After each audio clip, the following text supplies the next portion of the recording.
تبھی دین غالب ہوگا. دین کا غلبہ مقصود ہے نا. تو جو اہل دین حق ہیں ان کو عزت دی جائے, جو اہل دین باطل ہیں ان کو ذلیل کیا جائے, ان کو کمتر ڈالا جائے, تبھی تو دین غالب آئے گا. آپ غلط لوگوں کی اس کو عزت دیں گے تو آپ اچھے لوگوں کی بے عزتی کر رہے ہیں. چنانچہ کہہ رہے ہیں اور اللہ تعالیٰ کا مقصد ہے کہ اولیاء اپنے اولیاء اس کے اولیاء کو ثواب دے اور دشمنوں کو عقاب دے. آپ تو اولیاء کو ثواب, دشمنوں کو ثواب کا مستحق بنا رہے ہیں اس سے محبت کر کے. کہہ رہے ہیں کہ شیخ علامہ ابن تیمیہ کی آگے عبارت ہے کہ جب ایک ہی آدمی میں خیر اور شر, اچھائی اور برائی دونوں جمع ہو جائیں, فجور اور اطاعت, اللہ کی نافرمانی اور طاعت دونوں ہو, معصیت اور نیکی دونوں ہو, سنت اور بدعت دونوں اکٹھا ہو جائیں, تو کہہ رہے ہیں کہ وہ موالات ثواب کا, دوستی اور ثواب کا اسی قدر مستحق ہوگا جتنا اس کے اندر خیر ہے, اور دشمنی اور ناراضگی اور سزا کا اتنا ہی مستحق ہوگا جتنا اس کے اندر شر ہے. چنانچہ ایک ہی شخص کے اندر عزت دینے کا بھی وجہ ہو سکتی ہے, عزت دینے کی بھی اور اہانت کی بھی.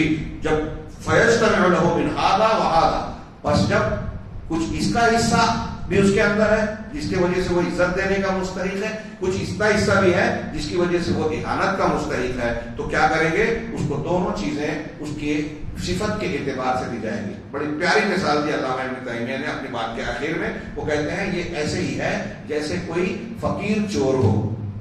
ایک چور ہے اور بہت غریب ہے, چوری کر رہا ہے غربت کی وجہ سے. تو کوئی فقیر چور ہے, اب اس نے چوری کی ہے, چوری کی وجہ سے اس کے ہاتھ کو کاٹا جائے گا. تو اس کے ہاتھ کو اس کے چوری کرنے کی وجہ سے کاٹ دیا جائے گا, سزا دی جائے گی کیونکہ اس نے گناہ کیا ہے. تو گناہ کی وجہ سے, اپنے گناہ کی وجہ سے اللہ کی مقرر کردہ سزا کا مستحق ہے.